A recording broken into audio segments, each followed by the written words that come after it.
सुहानी और उसकी सास में किसी बात पर जोरदार बहस हो गई और बढ़ते बढ़ते झगड़े का रूप ले लिया। गुस्से में बात इतनी बढ़ गई कि दोनों ने एक साथ न रहने की कसम खा ली। सुहानी ने अपने कमरे में जाकर गुस्से से एकदम दरवाजा बंद कर लिया। वहीं दूसरी ओर सासू माँ अपने कमरे में जाकर गुस्से में पलंग पर बैठ गई।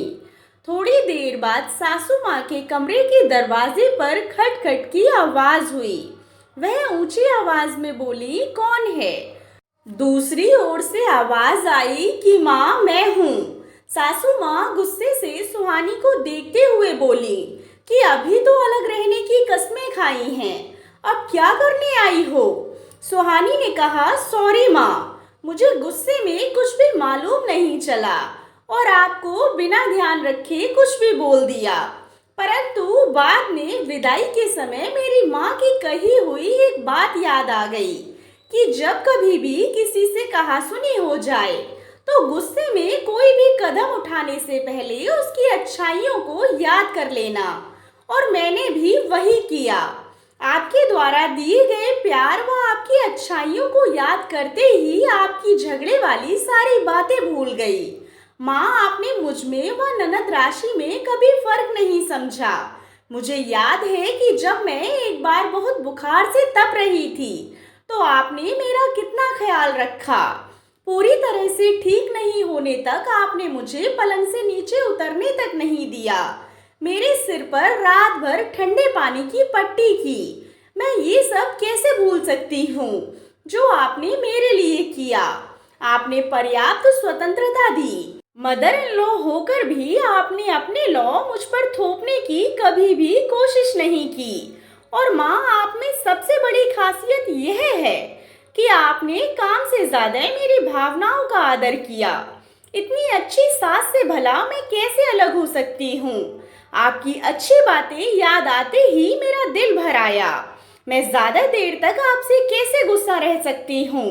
मुझे बहुत बुरा लग रहा है कि मैंने आपसे तेज आवाज में बात की। बस फिर क्या था? सास व सुहानी दोनों भाव विभोर हो गए। सासू माँ का गुस्सा एकदम शांत हो गया और सुहानी पर ढेर सारा प्यार उमड़ पड़ा और बोली, बेटी तुम तो अभी बच्ची हो, लेकिन मैं तो तुमसे बहुत बड़ी हूँ। मुझे तो बड़प्पन रखना चाहिए था। मुझे ही तुमसे प्यार से बात करनी चाहिए। तुम तो बहुत अच्छी हो बेटा, मुझे माफ कर दो जो तुम पर चिल्लाई। दोनों की आंखों में प्यार के आंसू छलक आए। मम्मी जी, मैं आपके लिए गरम गरम कॉफी बनाकर लाती हूँ। और दोनों ने साथ बैठकर कॉफी पी। माँ, आज शाम को आप अपने हाथ के बने गोभी के स्पेशल पराठे बनाकर खिलाएंगी ना? क्यों नहीं बेटा, तुम बोलो और मैं ना खिलाऊं, ऐसा कैसे हो सकता है?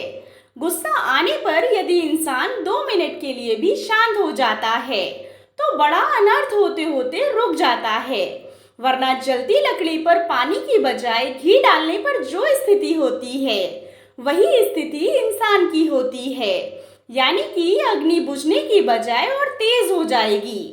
गुस्से से गुस्सा शांत नहीं होता बल्कि और भड़क जाता है।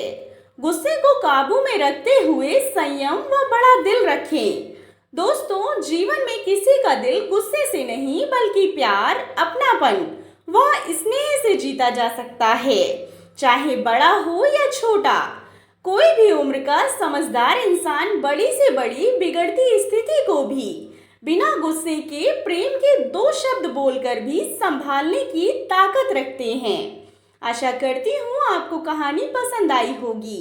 कहानी पसंद आई हो तो चैनल को सब्सक्राइब करें और कहानी को लाइक एंड शेयर करें। कहानी के बारे में कमेंट कर अपनी राय ज़रूर दें। कहानी सुनने के लिए आप लोगों का बहुत बहुत धन्यवाद।